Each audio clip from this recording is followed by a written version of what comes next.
মোশাররফ করিম আসলে অনেক বড় একটা জায়গা বিলং করে। শপিং করছি 3 বোন মিলে, নাচ গান প্র্যাকটিস করছি, ভালো পারি, বাট আমার কান্নার সিন নাকি ভালো হয় ডিরেকশন না।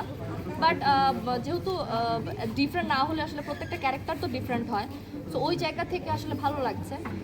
আর এইটার মধ্যে তো মজার ব্যাপার হচ্ছে এটা যেহেতু সিরিয়াল, এটা হচ্ছে পুরো একটা পরিবার একসাথে আসলে পুরোটা এনজয় করা, একসাথে হলুদ লাগিয়ে দিচ্ছে, মামা মামি ঝগড়া করছে বা ফাইজলামি করছে, একটু খুনসুটি, মা অনেক ব্যস্ত, এটা লাগবে ওটা লাগবে, বাবাও সব কিছু নিয়ে ব্যস্ত, শপিং করছি 3 বোন মিলে, নাচ গান প্র্যাকটিস করছি।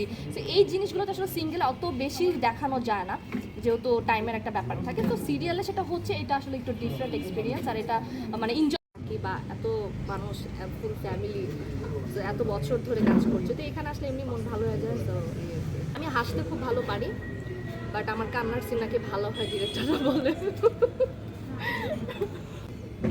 না, আমি আসলে ওইভাবে এটা ফেস করিনি, বিকজ আমার মনে হয় না আমার কোনো অ্যাক্টরের সাথে পার্সোনালি কখনো দ্বন্দ্ব হয়েছে। মানে আমি যদি বলি নায়কদের কথা, আমার কারোর সাথে ওইভাবে অত দ্বন্দ্ব নেই যে আমার কাজের ক্ষেত্রে হ্যাম্পার করছে বা ডিরেক্টরদের বলছে যে ওর সাথে কাজ করবেন না বা ওকে কাজে নেওয়া যাবে না, এই ব্যাপারটা আমার সাথে ঘটেনি।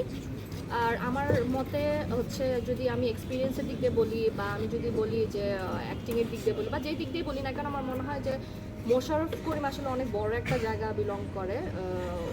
আমি আমার চোখে দেখা ওনার মতো অ্যাক্টর আসলে আমার মনে হয় এরপর আর আসবে না কখনো।